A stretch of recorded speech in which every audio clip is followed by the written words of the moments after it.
In today's video, I'm going to teach you how to deactivate a member account in Slack. If you find this useful, consider subscribing and liking the video. Deactivating a member account in Slack can be quite straightforward, but it's important to ensure you follow the steps correctly to avoid any confusion. So let's get started. First, you want to log into your Slack workspace. Once you're in, look at the upper left corner of your screen. You should see your workspace name or your profile picture. Click on that drop-down menu. This will reveal several options, and you want to hover over those options until you find the Tools and Settings menu. If you're on a mobile device, you may need to explore around a bit, but typically this will be in the same menu. Now from the submenu that appears, select Manage Members. This is where you will find the complete list of active users in your workspace. It's a good idea to take a moment to scroll through the list to locate the member you want to deactivate. Once you've spotted the user you want to remove, you'll need to click on the three dots icon next to their name.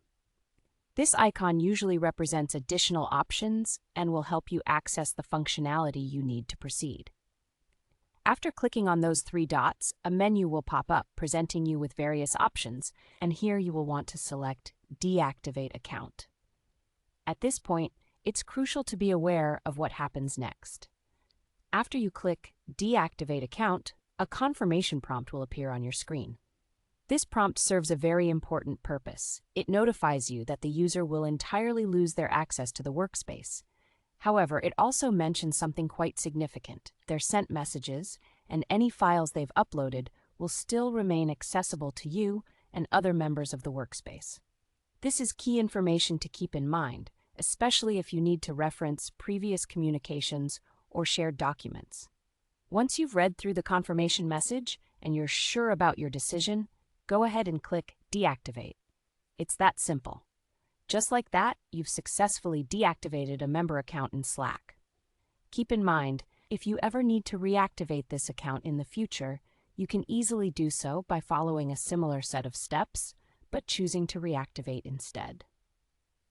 And there you have it. Deactivating a member in Slack is really a quick process once you get the hang of it. It's a great skill to have as a workspace administrator or team leader to manage your workspace effectively.